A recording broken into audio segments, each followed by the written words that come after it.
Good morning, LBHT crew.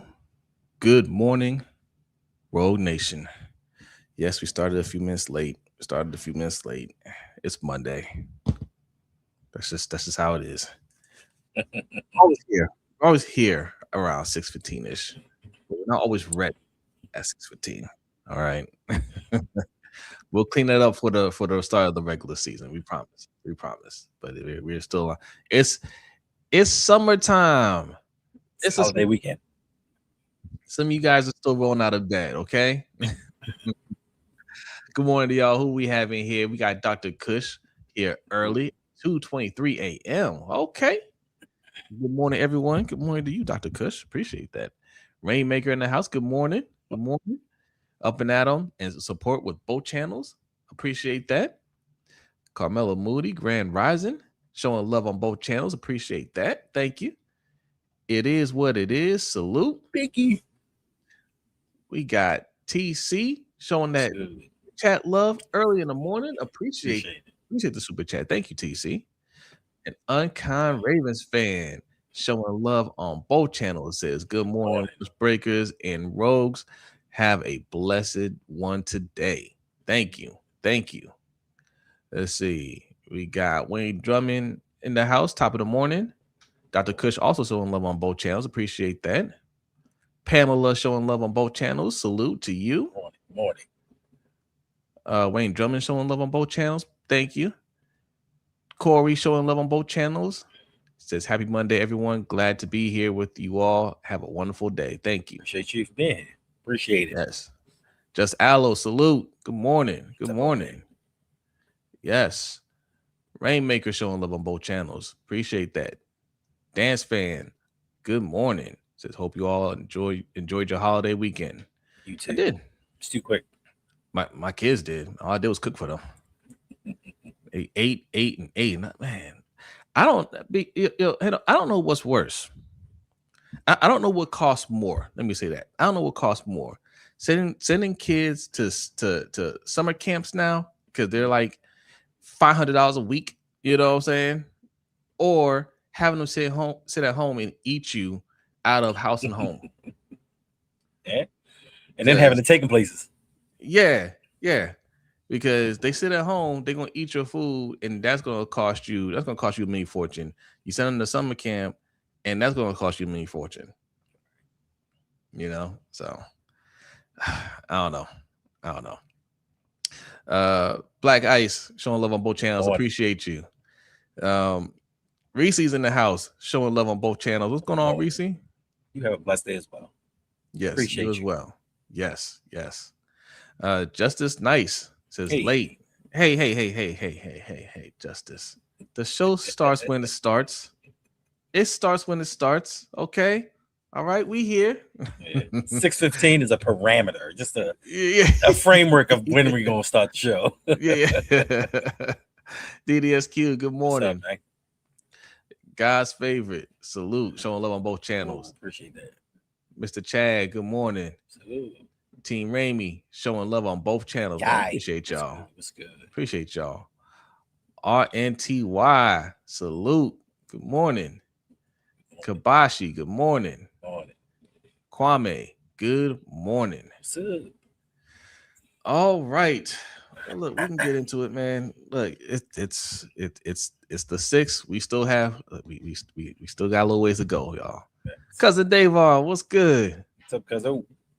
Yes. Coach Hall, what's good? Coach Hall, good morning. And like just Al said, 6:15 is a state of mind. That's right. I like that. There's not a whole lot to talk about, man. It's gonna be slow for another week or two. There's not gonna be any moves being made. I'm just waiting to see if they're going to bring in anybody before the start of training camp, right? They don't need to make any moves right now. But we obviously still have some needs on the team. Center being one of them, right? Are we going to trade for somebody? Are we going to sign somebody? There's one name out there that I'm looking at that they could possibly bring in, and is it that much of an upgrade? Probably not, but I'll feel a little bit more comfortable about it. Are they going to bring in Stephon Diggs? That's the one I'm looking at as well. I would prefer, if they're going to sign him now, right? Sign him before training camp starts. Let him get a full camp with us. While everybody's learning the offense together. So that's what I'm looking for. But other than that, it's gonna be pretty quiet. However, we're keeping up with the theme that we've been doing for the last couple of weeks, and just asking questions. And we're asking questions about different groups. But there's one particular question that we got to ask that we have not asked. Okay. This will come up. There we go. Is Jesse Minter already under Super Bowl pressure? It's his first year. His first time as a head coach. What's up, Kobe? Hey. What's good? Good to see you. Zico Kage, good morning. Samuel Banks. Good morning. Good to see you. Showing love on both channels. Appreciate y'all, man.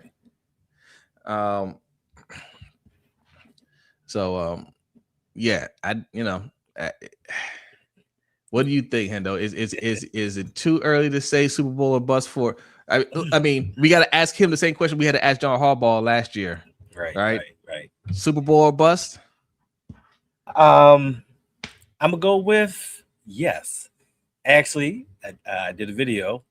I mean, I'm still working on it. I've been doing this like Thursday or Friday, but I did a video on kind of this exact same subject. And for me, is he under Super Bowl pressure? Yes, he is. If it weren't for last year with Mike Macdonald, we would be giving him a little bit of grace. Now, this is his first time leading a team. This is his first time being the head man. But with the roster that he inherited, it's not like most head coaches when they come into a situation where they don't have a franchise quarterback. They have holes all over the team. Last season, this team was voted to have the most Super Bowl ready roster, to have the best roster in the NFL. And we added a Trey Hendrickson. And we brought in some defensive coaches and a new offensive coordinator who's supposed to turn this team around. So with Mike Macdonald winning the Super Bowl in his second season, him having a two-time MVP at quarterback and a defensive player that's supposed to win Defensive Player of the Year, you got Roquan having the bounce back season. Yes, he is under Super Bowl pressure. Like outside of maybe Joe Brady with Josh Allen, I think he may be one of the top 2 or 3 coaches that have a lot of pressure on his shoulders. Now, if he doesn't win a Super Bowl, we're not going to knock him. Because like I said, this is his first time being in charge of everything. He's not just in charge of a defense. He's got to control the narrative of the whole team. So is he under pressure? Yes. But if he doesn't get it done, we're not going to blame him. I agree. No, well said. Well said. There is pressure. This isn't one of these. He is not in a rebuild year. Right. I think he understands that. I think this coaching staff understands that, and I think they are working very methodically, and they're very careful how they make how they go about teaching the offense and the defense, but they're making sure that these players are all on the same page, because they understand the sense of urgency, but I feel like they're ready to rise to the occasion, so to speak. Right. I think it's good pressure, especially when you have the talent that you have on this roster. But there is pressure. This is not a, hey, it's the first year, it's okay if we stumble a little bit. No, we stumbled last year. So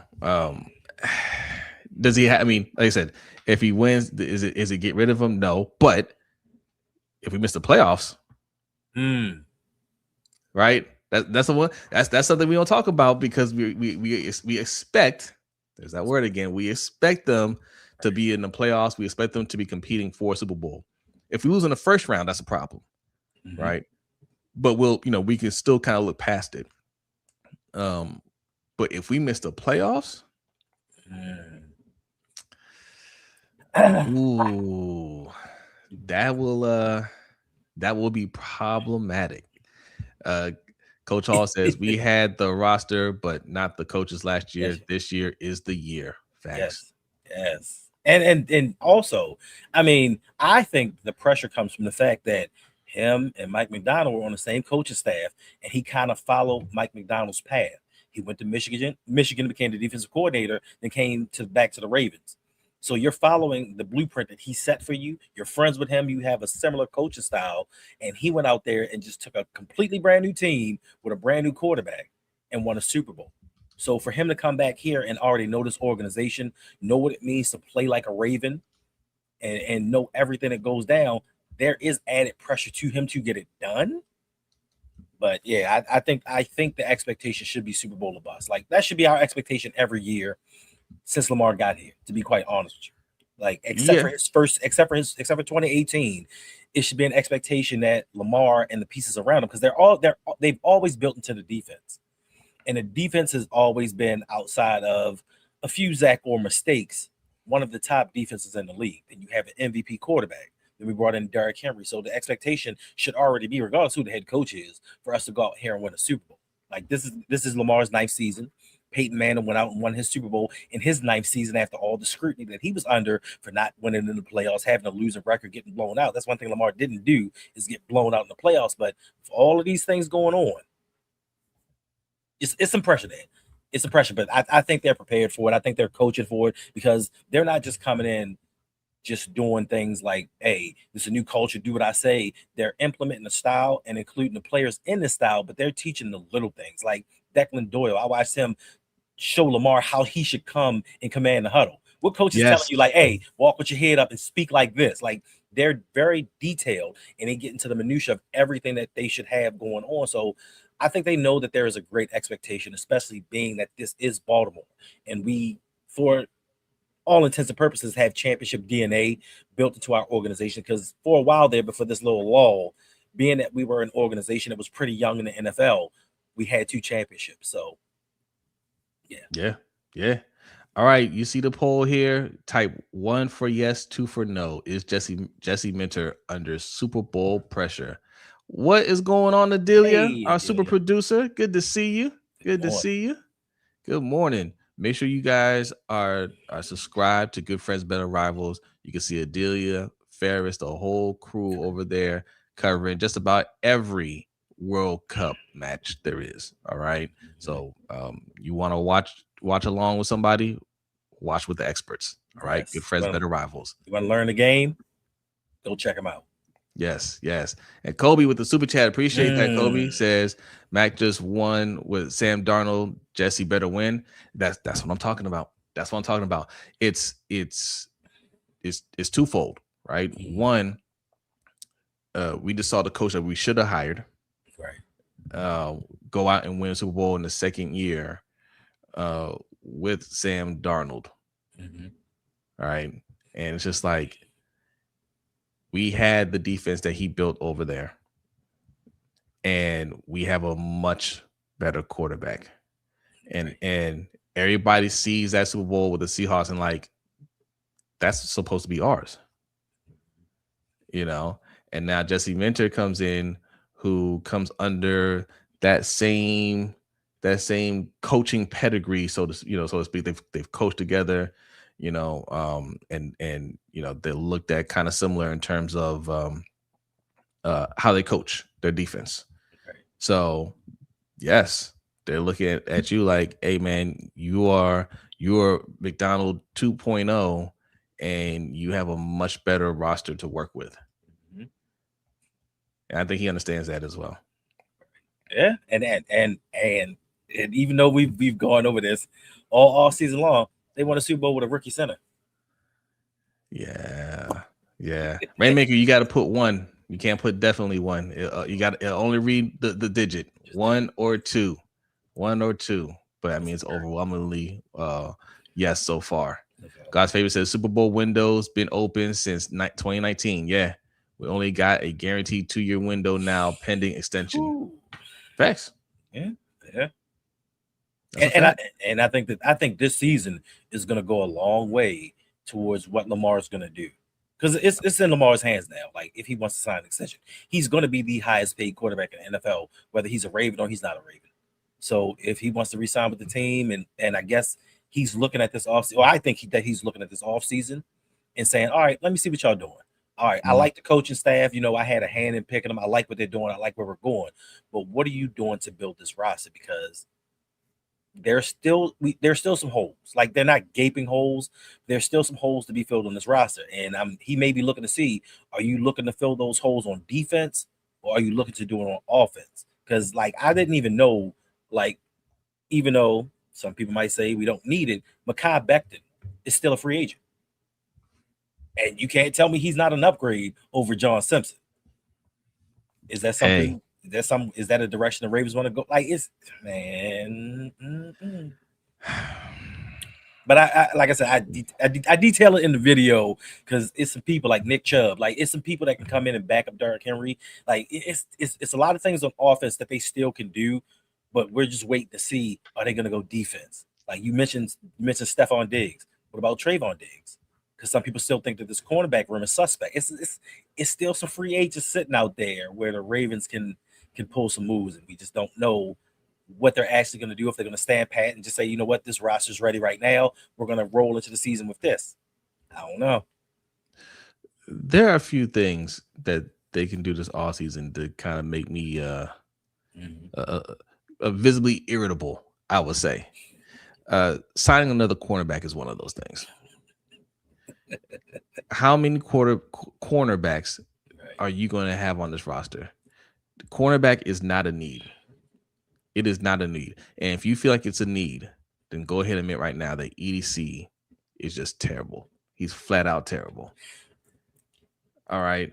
You cannot have listen, I know everybody's down on Marlowe from last year. I just want to point out that Marlowe still made the most plays on defense. Just want to point that out. All right. We have Nate Wiggins. All right. We got TJ Tampa. We brought back Cheeto. Everybody loved Cheeto. We don't love Cheeto anymore. We got no love for Cheeto. We brought him back. All right. We drafted another corner in Rivers. We have we got two younger corners from the previous year. Right. We don't need cornerback at all. Let them play. 100% agree with you. I agree with you 100%. Like, I'm not disputing that. And we locked in on EDC. Yeah. But the one thing I'm gonna say is I'm not gonna put this fascination on cornerbacks on him, because this started with Ozzie. This started in 2015 when we just had a rash of injuries at cornerback. And ever since 2015, they just have decided we're gonna have more cornerbacks on this roster than not, because we don't want Rashawn Melvin running out there being our starting cornerback. So it's more than EDC, but he could have drafted better when it came to cornerbacks, because every season we're drafting a cornerback, we're bringing in a free agent. Like, we just can't seem to get settled on starters that play extremely well. If they do get another cornerback, I'll be mad as hell, just like you. You already have a possible 7 that you can run out there. How much more competition do you need? And that's not even to mention the free agents. You know what I'm saying? Well, yeah. And these are guys that, for the most part, he drafted, for the most part. And except for Marlowe. Except for Cheeto. Yeah. Out of that, everybody else is him. Yeah. And you got away with the excuse previous years because of the coach. You could say, hey, it's not me. It's not Ozzie. Ozzie helping me scout these players too. It's the coach. Coach not developing them. Right? Now you got a coach in here that we believe, especially on defense, can develop those guys. So, and you just drafted another cornerback with one of your 20 picks. You just drafted one. Right. They better work out, bro. They better work out. All right. But you know what? Look. All right, let me close this poll first. Let's close this poll out. It's an overwhelming yes. All right. Jesse Minter is under Super Bowl pressure. It is what it is. All right. You got to deal with it. You understood that when you took the job. Now, Jesse Minter, yes, he's under Super Bowl pressure because of how things went down prior to him coming here.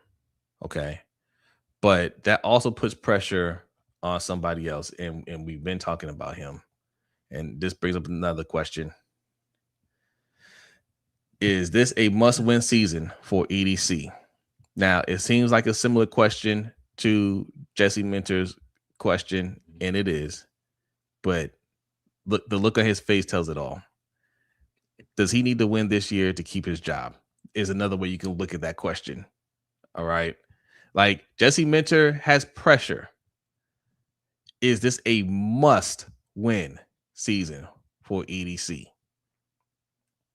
All right. Just Al already putting the I didn't even put the poll up yet, just Aloe. He's like, one. Most definitely. Most definitely. Like, I guess I should put the poll up. All right. Okay, give me your thoughts, Hendo. I'll put this poll up. Is this a must-win season for him? Most definitely. He has to make the playoffs. If we don't make the playoffs, he's definitely gone. Now, there's a different sort of pressure between him and Jesse Minter. Now, Minter is under pressure, but he had pressure last year. He had pressure knowing that Greg Roman was rolling out an offense and his defense was going to have to carry the team. He knew everything fell on him. So he's good. When it comes to EDC, I don't think he's used to being under this kind of scrutiny, because when the owner comes out and says, all right, last year we're putting it on the coaches.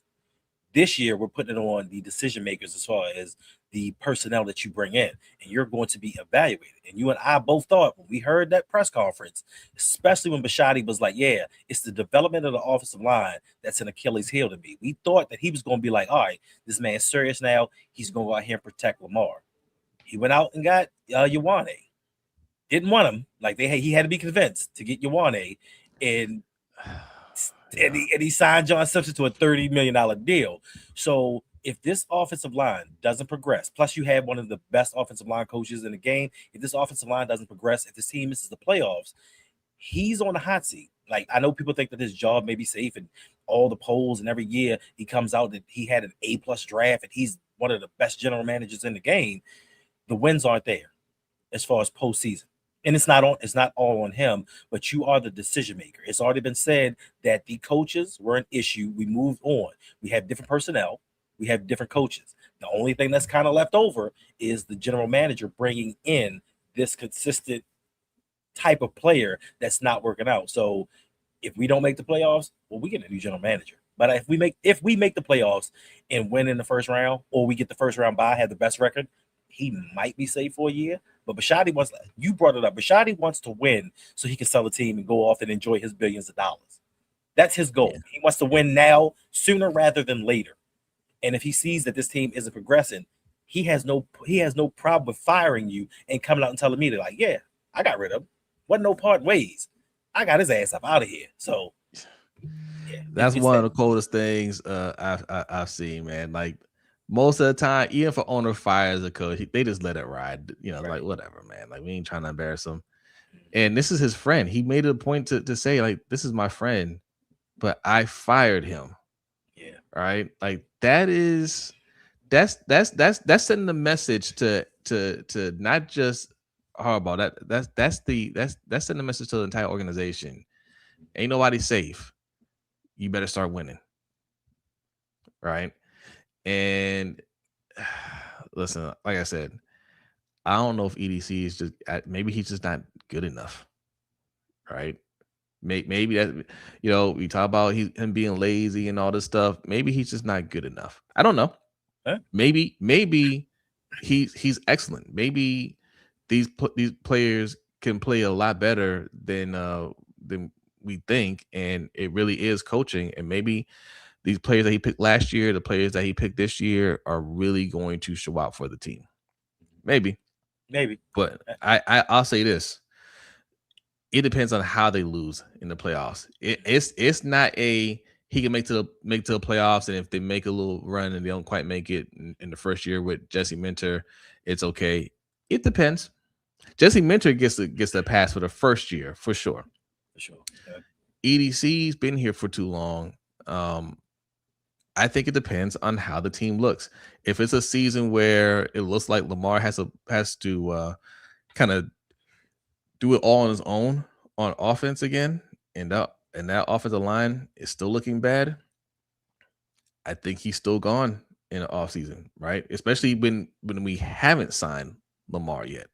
I think if he gets beat up again with that O-line, but they still make it and they fall short, and especially if the O-line don't hold up in the postseason, the EDC Bisciotti is gonna be like, EDC, you just, like, love you, but you have not fixed the most crucial part, and that's the reason why we're not playing in the Super Bowl, right? Then that's what it turns into. It turns into we could have, we made a run, but because you didn't do what I specifically asked you to do and fix the O line, we didn't make it. So yes, this is a must win. This is a must win year, and especially when you like I said, if you go into the season boldly saying, "Hey, we don't need a center," it just better work. It just better work. Man, the chat is going crazy here. Coach C says, honestly, I don't think football wise, EDC and Harves have the best chemistry as far as drafting personnel and how to utilize them. You're absolutely right. In fact, Coach C, I don't know if you remember, there was a long time rumor / thought that when EDC took over, this is when Ozzie was still GM. The belief was when EDC took over, he was going to fire John Harbaugh because they didn't have the best relationships. This is before it became neighbors. Right. And in fact, the year we drafted Lamar Jackson, EDC, no, that wasn't EDC's. He wasn't GM yet. Ozzie was still the GM, but he announced he was going to retire after that year. But that year was when he was supposed to get fired. And I think EDC was looking to get rid of him the following year, but then that's when Lamar had the MVP season that changed everything. So they kept him around. But yes, no, they clearly don't have the same chemistry, and I think that's the only thing that's saving EDC now. Otherwise, he'd have been fired already too. Is that he doesn't be the structure and how Bisciotti does everything. Everybody reports to Bisciotti. He doesn't have a traditional structure, so Bisciotti has to take some blame for keeping John Harbaugh around as well, because Harbaugh didn't report to EDC, which is stupid. All right. When they make decisions, they all make decisions kind of equally together, which is also stupid. So Bisciotti has to take the blame for that. But now,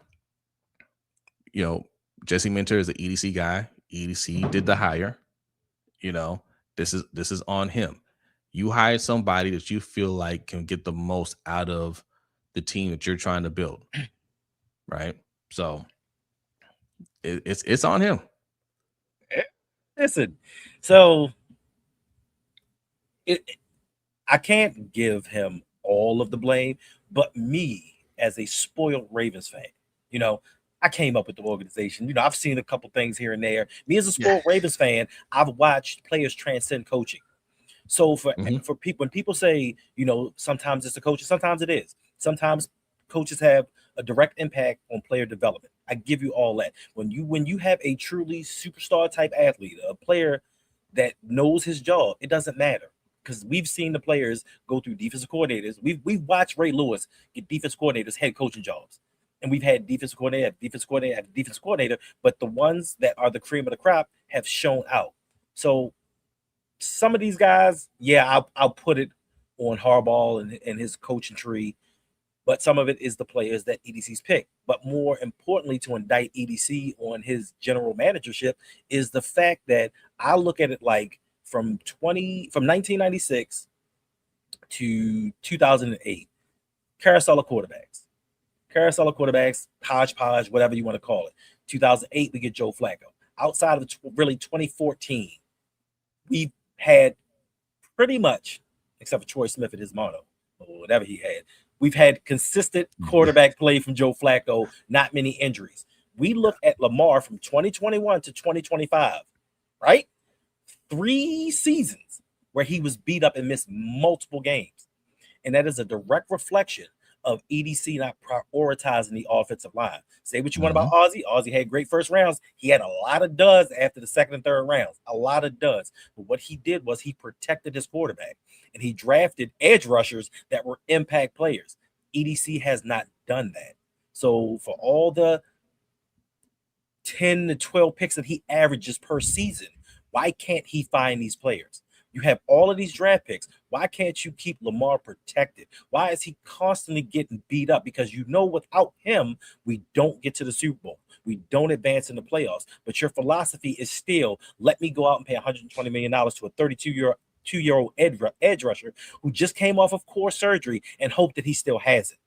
Let's put our faith in, and this is no knock on him, a second round pick that wasn't a sack artist in college. Love the kid's energy, and I think he's going to set the edge, do a lot of things. But people talking about him taking that next step and being a sacker, that's not his game right now. So we're putting a lot of pressure on old and young, and the players that he's drafted in the middle have not been doing their job. Now, it's not all on them, but Eric DaCosta has to take a lot of the blame. If people say, oh, well, glad you're not general manager and you couldn't do it. A lot of these guys are only in a position that they are in is because they've been with organizations for a very long time. It's not because they were qualified. It's because they rubbed elbows with the right people and they got an opportunity. So take with that as you will. Yeah. Cozy says, y'all about to get me on my Dr. Umar. We'll need that. Don't do that. Kwame with the quote, when the Ravens finally traded back into the first round with Philadelphia, DaCosta was the one who called Jackson to deliver the news, recalling how incredibly relieved and happy the future MVP was. Yeah, that's cool. He made the call. Listen, I'm smart enough to know Jose make a decision, I'm going to be the one on camera making the call. So when we look back on it, it's going to be like, look what Hendo did. I ain't do nothing. I just was on camera, being the spokesperson, making it look like I did something. He knew he was the general manager. He was going to be the general manager. So, yeah, he's going to make the call and put himself on there like, this is my pick all along. Like, bruh, we had an offensive line. We have an offensive line problem. And you sitting here at the 14th pick wavering, and they got to reel you back in and say, yo, Yawani fell to our lap.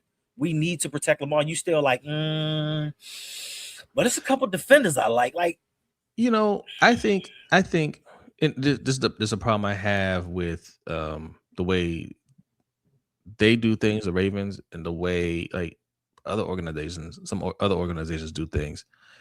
They look too much at the analytics. They look too much at the value, and they just don't just look at their team and what do we actually need, because they did want Wenger.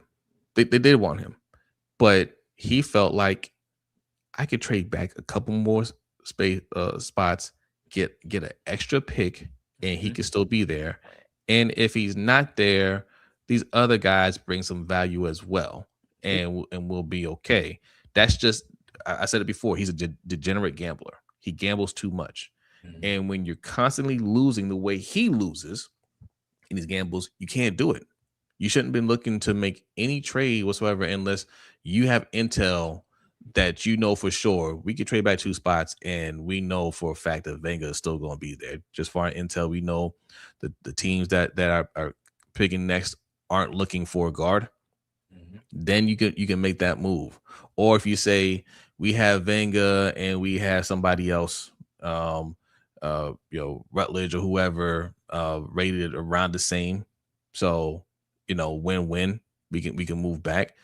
But other than that, you don't gamble like that.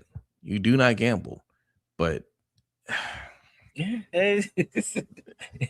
look, y'all. This is unanimous in the chat here. And if you want to make your vote, if somebody wants to be brave enough and defend EDC, just type 2 in the chat.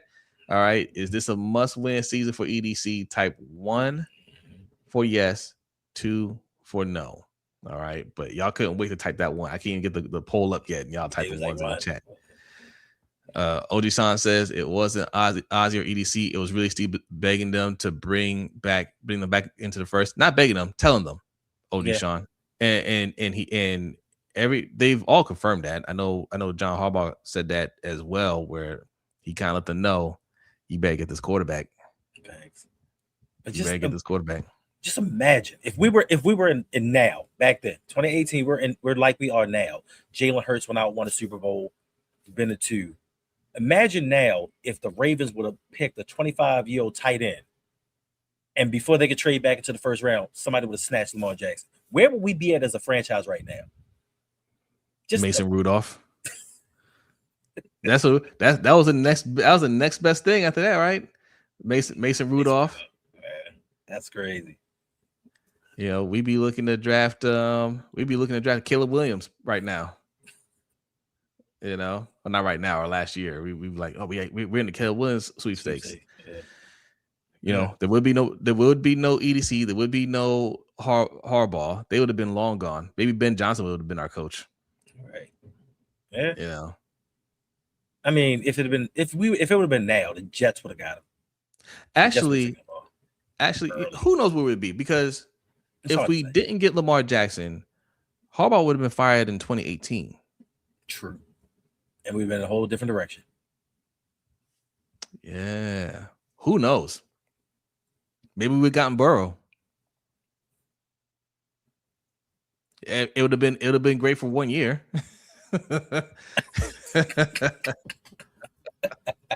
We damn sure ain't gonna protect him here. Yeah, it's just fact. And he damn sure would have had the weapons. This is no O-line. We got 2 people in the chat that want to defend EDC. You know, Sean, they make Kilo. Appreciate you. Listen, everybody needs fair representation. Like, if you don't, hey, we don't know. His draft picks under this new coaching staff might turn it all around and ball the hell out this season. And it's possible we could win a Super Bowl. Like, I'll trade a Super Bowl for a couple more years of EDC. Anytime. Yep. Yeah. Kwame, we know what this is. This is you being a contrarian. We know what this is about.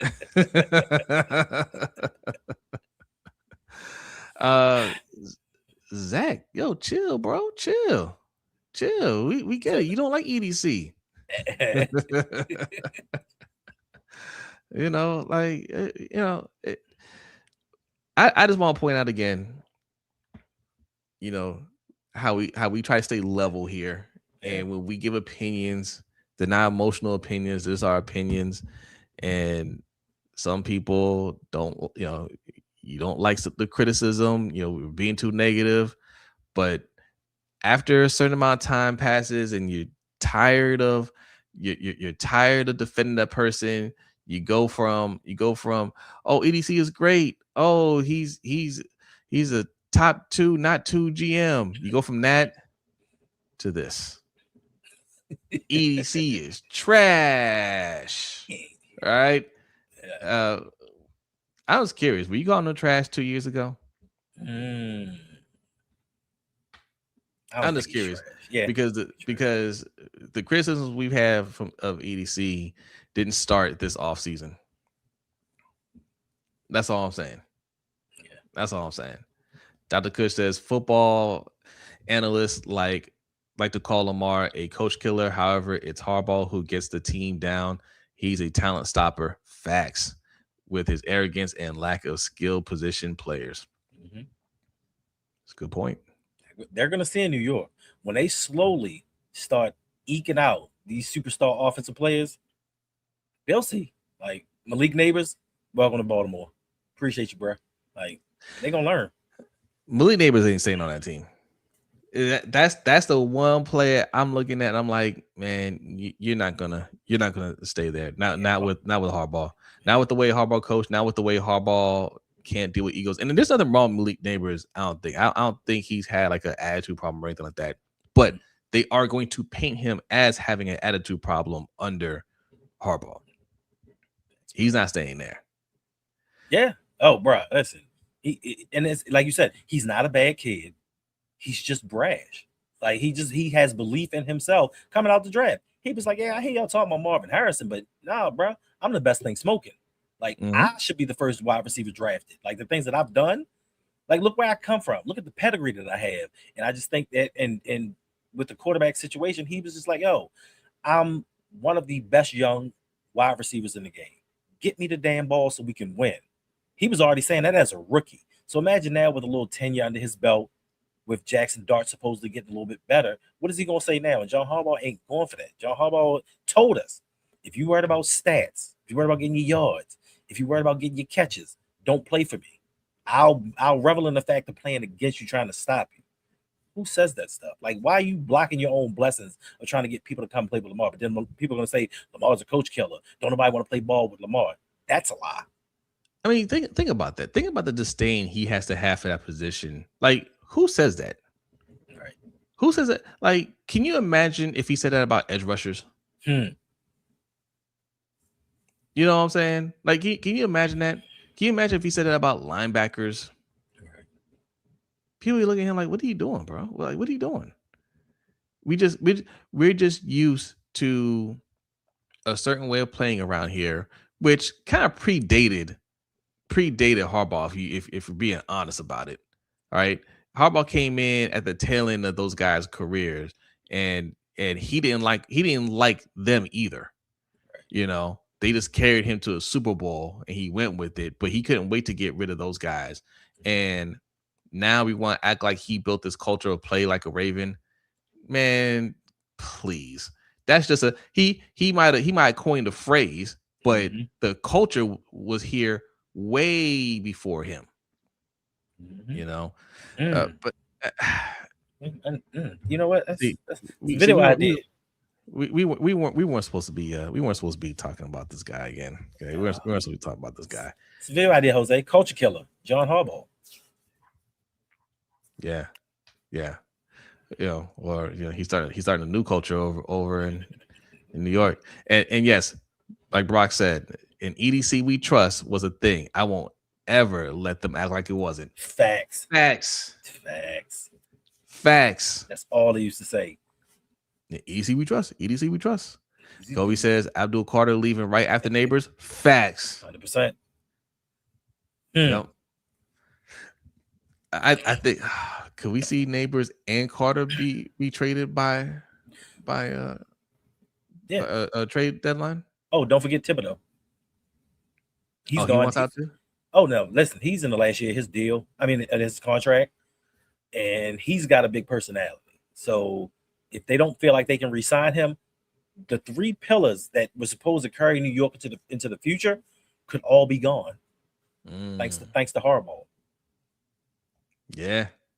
All right, let me stop this. I mean, you guys, you pretty much unanimous that EDC is a must win. There's a couple of you guys that just for funsies support your GM. I get it. Support your GM. That's what we're supposed to do. Yeah, support your GM. Hey, Kobe, thank you for the super chat. Says Neighbors better get comfy blocking for Scatterbull. Woo. The chat says nepotism is the only reason EDC hit the job. That's how 90% of your league front office gets hired. 90%. There are very few people that just apply for a job with the NFL, got it, and worked their way up to that point. They all got their job through knowing somebody. All right. So I'm gonna put a 1 in there right after I end the ball. but listen, this is what's wild about EDC. We waited years for him to be GM in waiting. Like we sat there for years saying he's gonna take over for Ozzie. He declined multiple jobs to be the GM of this team. And then we finally get him as the GM, and we draft the same positions, get free agents for the same positions, and then the next year rinse and repeat the same thing. We waited years for that. Yeah.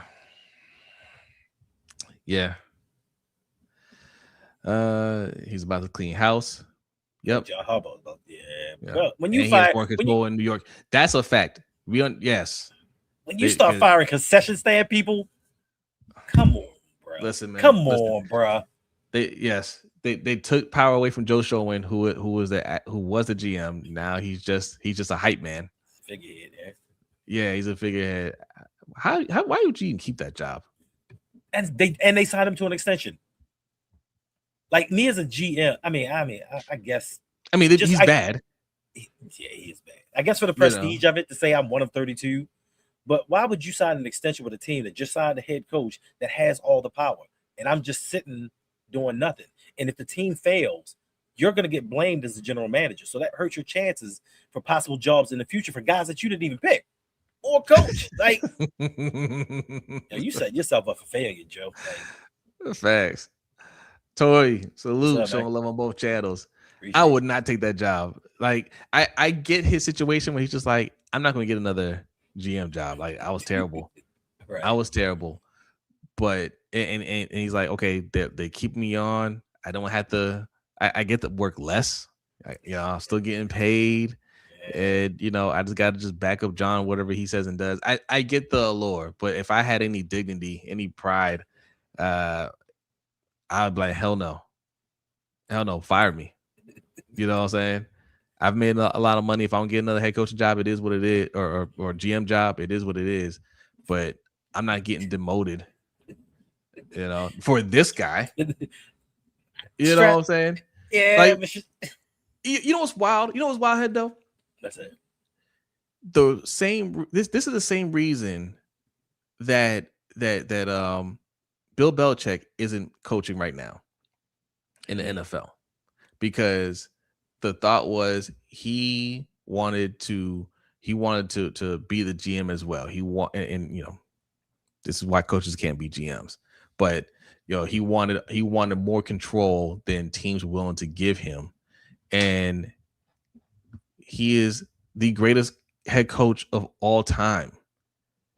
And teams were like, nah, we're good. But for Harbaugh, you give up that control? For Harbaugh, you give up that power? Okay. I mean, it's Okay. narratives. Listen, hands down, Bill Belichick, greatest head coach of all time. But his draft picks, horrible. Like when Horrible. we drafted Cole Strange, like he was a fourth rounder at best, and you took him in the first, and then Mhm. wonder why your team sucked. But like you said, to give John Harbaugh, a guy who hasn't accomplished a fifth of what Belichick did, but New York needed to become more attractive. Like they haven't been really good for a while. They don't have that quarterback that really stands out. Jack Stark could become somebody, could become good, but maybe not. What else would bring him to New York? Now you have all of these suitors because he was the number one coach on the market at the time, and you had to entice him because that was one of his demands. I want $10 million a year, at least. I want some control. A lot of teams weren't going to give him that because a lot of teams watched and know the Ravens organization and know, like, yo, without Lamar, bro, you wasn't really that guy. Right. So New York just was like, yo, anything's going to get the people in the stands, possibly make us better, and they're going to be in for a rude awakening. This was the worst year. They shadow banning us. Yeah, we know. Yeah, They shadow ban. Oh, they've been doing that. that. Hey, you know what? That's why we building our own. We build our own platform. LBHTShow.com, by the way, why we have 150 people watching. LBHTShow.com. Go over there. Sign up for the newsletter. I'm not. Adelia, me and B discussed the poll question, and I already forgot what the poll question was. But the poll question is coming out today. All right. Every time we post a poll results on Wednesday, people are like, yo, where does this come from? I want to vote on this. It's in the newsletter. You have to sign up for the newsletter. You have to open the newsletter, right? And where it says the mic is yours, right? Have your say. You click on that, and the poll will be there. The poll question will be there, and you vote in the newsletter. All right. It's a way for us to get you all to sign up and participate. But the poll question that we have on Wednesday's show, the LBHT show, it comes from the newsletter. So first thing you got to do, if you haven't signed up, go to lbhtshow.com and sign up. The newsletter drops at noon every Monday. Every Monday. So this afternoon, you're eating your lunch, open up the newsletter, vote in the poll. All right. And Kobe, thank you for another super chat. Appreciate that, man. Thank you. Says Harb kept showing to try him out in time for the blame. Yes. Thanks. Yep. Always a scapegoat. Still Matic. What is good? Good to see you. Good to see you. What's up, man? Yeah. Hey, yeah. We'll see what y'all boys do this year. We'll see. Ain't enough drugs in the world to get Aaron Rodgers back on track, but it's okay. We'll see. Don DeWan says, I got the notification, but I had to dig to find this. That's a YouTube update, man. YouTube has been doing some weird things recently. It's not just us. That is a YouTube thing. Like, I don't know if it happens for you guys, but I know if I have just open up YouTube it automatically plays a video that Sometimes. didn't. What is that? Yeah, it just play a video. I'm like, I didn't tap this. Or sometimes I play a video and there's no sound. I have to go out and go back in. You know, Yeah. it's just weird stuff. Like the last couple of days has been buffering really bad, and I'm like, okay, is my internet okay? Yep, everything else works except YouTube. You Yeah. know, It's that, I'm looking at the reviews, and people are complaining about multiple things. I know they're doing updates. This is them changing their algorithm, folks. yeah. This is them changing their algorithm because they're always changing it. But I'm just wondering what kind of diabolical stuff they're up to these days. You didn't see that. You didn't see the notification. It said YouTube update 5.3.1 melanation deletion.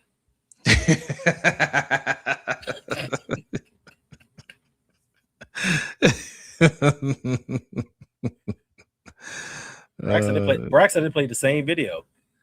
Yeah. Yeah, it do some weird stuff. Like Yeah. even people that I watch, when I click on it, they don't show up. It shows me random whole new different people. Stay vigilant, y'all. Yes, getting ready for more MAGA content on YouTube. And I haven't seen that. Yeah, they're a lot of companies are making this twist and turn right now because they're trying to get into compliance with the new government because they see what this government is trying to do. They are trying to just hijack our democracy. I mean, they pretty much have, and it really depends on if there's going to be a regime change. We're going to see we're going to see this November.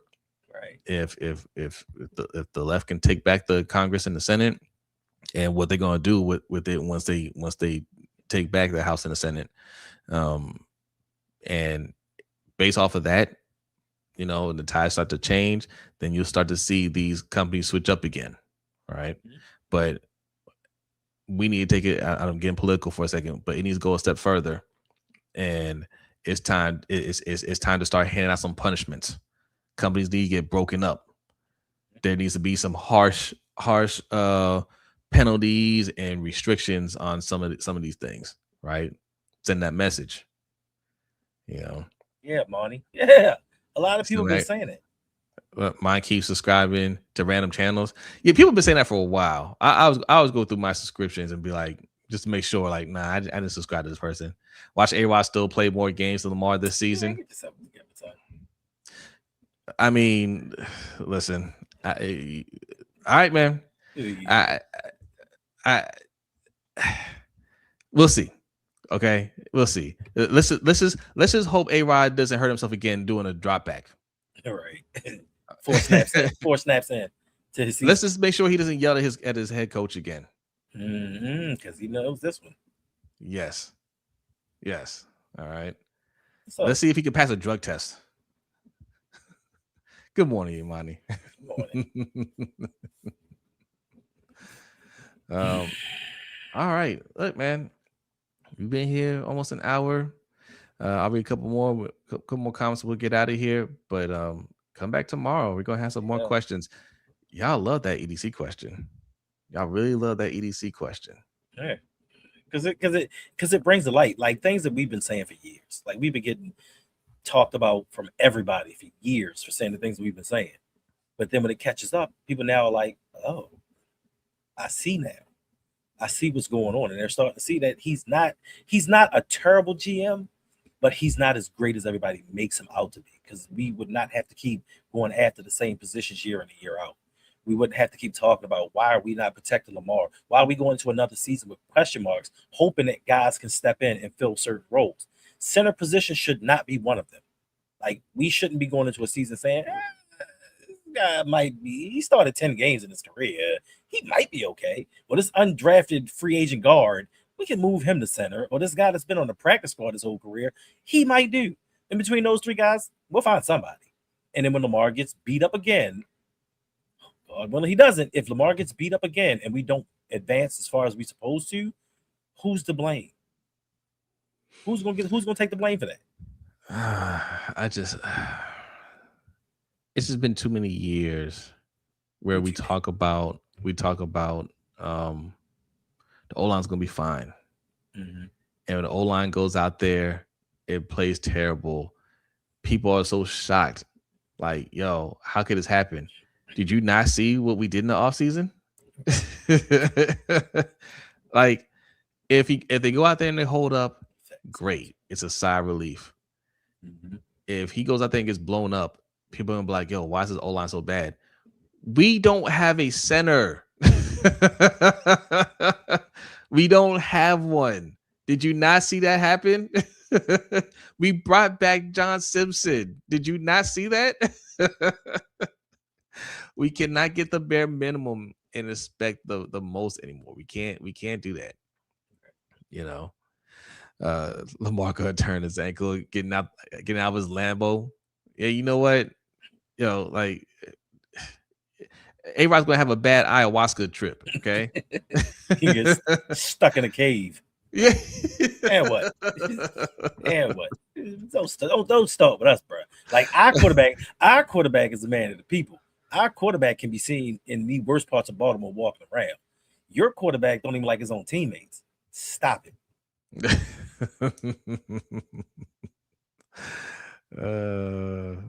Wait, Lamar's brittle self. Hey, Lamar didn't hurt himself doing the drop back.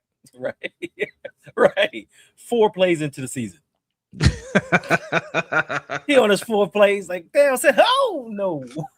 Nah, bro, let's not talk about brittle. That was his second season ending injury. Yeah. So let's not act like that Aaron Rodgers is that guy. He don't like his parents either. Kwame, he don't like his family. He don't like his family. His brothers talked about it, how he doesn't talk to the family. Yeah. Because his brother was on like one of those bachelor or bachelorette shows, one of those shows, and he talked about it. Listen, I don't know his family, but damn, man, like you got a problem with everybody. Everybody. Dr. Kush says we might have Trey Henderson make that switch to center if this continues to be a problem. Hey, we paid him. We paid him, Dr. Kush. That'll go both ways. Go out there, shuffle them feet. I mean, he ain't stopping the run. He can help us run like something. Still Mag is cracking up in this chat, man. He know. Listen, Still Matic, we appreciate you, and we know that you know the truth. Oh. That's why you keep coming back. Like we can joke, but you know the truth. Man, it's all fun over here. It's all fun. It is. But we'll see y'all twice during the season. So listen, all fan bases are welcome. All fan bases are welcome here. 100%. All right, last one. Just Alex says A-Rod totally real and not all fake. Wife likes him because he stay on standby with a fake wife. Like she's home for real. Yeah, I promise you. I got one. Olivia Munn might say something different. But. Who was the other woman he was dating? She said like he was terrible. The actress Shaylee something. But yeah, she says Danica Patrick. Then he dated Danica Patrick, and nobody said anything good about A-Rod. None of relationships that he's been in have ended well. All right. Lamar chokes on his breakfast too. Okay. Right. The NASCAR driver, yeah, Danica Patrick. Yep. Justin Lewis says, "Wow, I didn't know Lamar don't love his parents."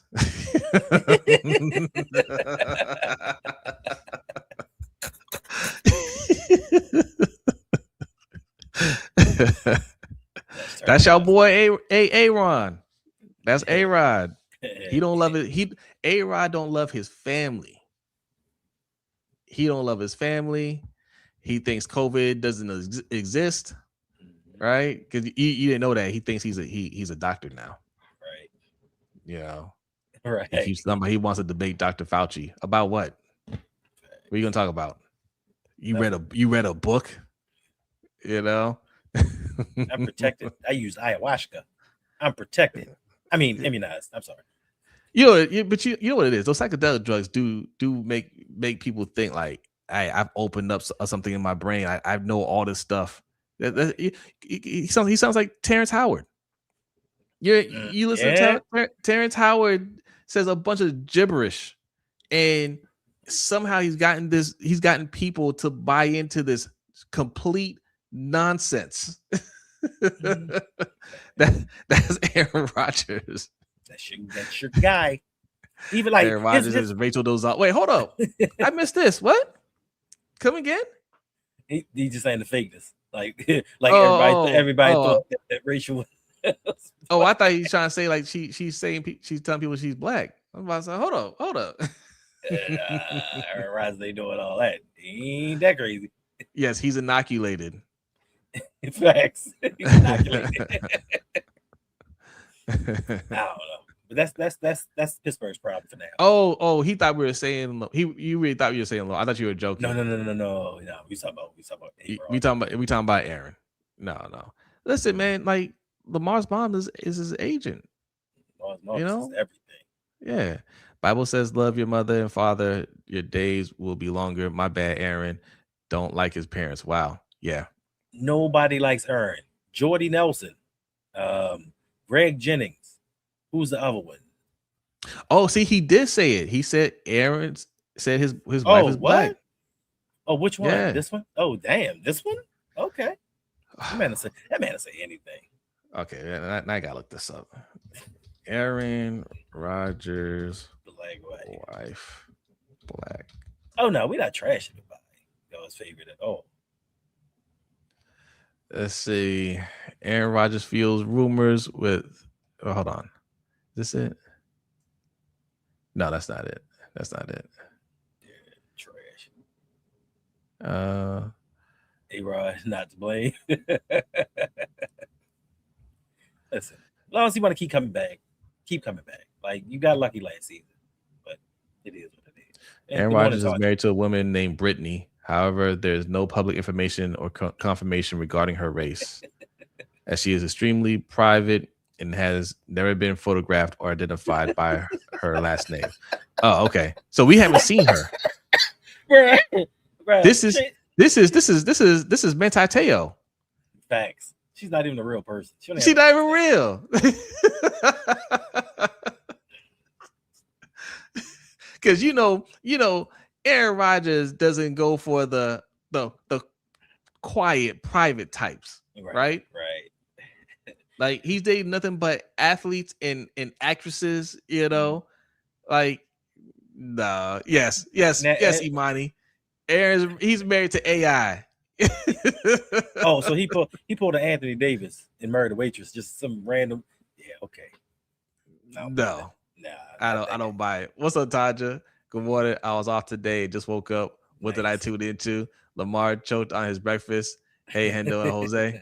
No, that's just a Steelers fan just trolling because he has nothing. He can't say anything bad about Lamar right now, so he's just grasping the straws. Well, now we're talking about Aaron Rodgers' fake wife. Fake wife, yeah. Fake relationship. So you're telling me nobody has photoed Aaron Rodgers with his wife. This is what TMZ specializes in. Mm-hmm. Right? And somebody who he loves being on the camera, he loves going on shows. Nobody has taken any photos with him and his wife. And in this era of social media and access to everybody's lives, you can't even get a last name. Where did you get the first name from? I was just about to ask that. Aaron Rodgers has a mystery wife and maybe a fake marriage. Okay. Yeah. Aaron Rodgers' wife rumor explodes after family speaks. After family speaks out. This was from last year. After months of speculation, the mystery surrounding Aaron Rodgers' alleged wife has reached new levels of intrigue. Huh? He said Brittany's cousin Jose.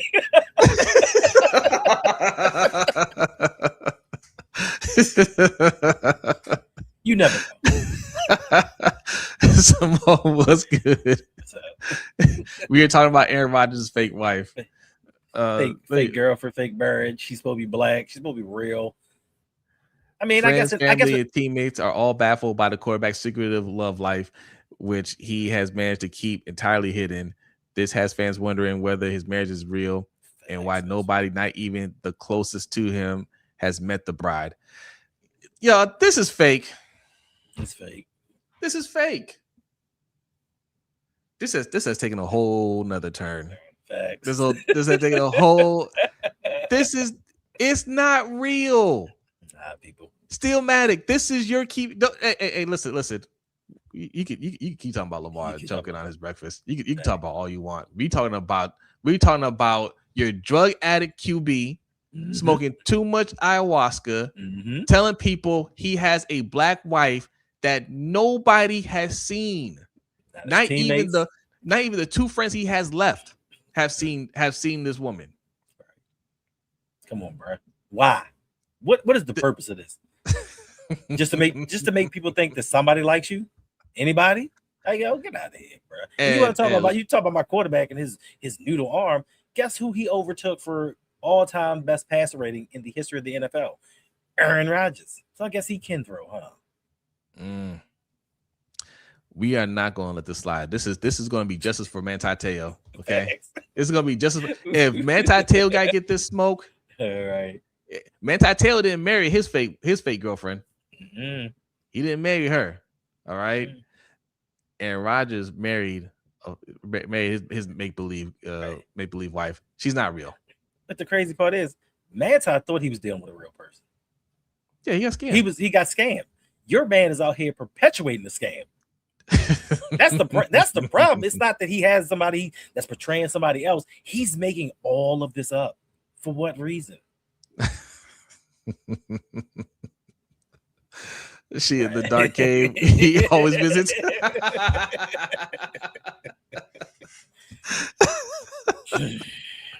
All right. Listen, we're done with this for now until I do so. I'm gonna do some investigation on this. Right. Okay. We should do a 35 for 35. There you go. Not 30 for 30 because we're better than that. 35 for 35. 35 for 35. Yep. We're going to look into this. All right. That's the show, man. That's the show. Make sure y'all hit that like button and subscribe if you haven't subscribed already. 2 channels, Lunch Break Hot Take, Rogue Pod. All right. Check us out. We do this Monday through Wednesday for now. There might be some more coming later. Might be. All right. Also, LBHTShow.com. Like I said earlier, if you want to be a part of the poll results that come out on Wednesday, you have to sign up for the newsletter. The polls in the newsletter. So go to LBHTShow.com, sign up for it. The newsletter comes out this afternoon. If you have the newsletter, it comes out this afternoon. Click on it, scroll in there, click on a poll, and vote. All right. And nobody worried about that old oak tree. He's gonna fall this season. Timber. Yes. Well, we're way more invested in his make believe wife now.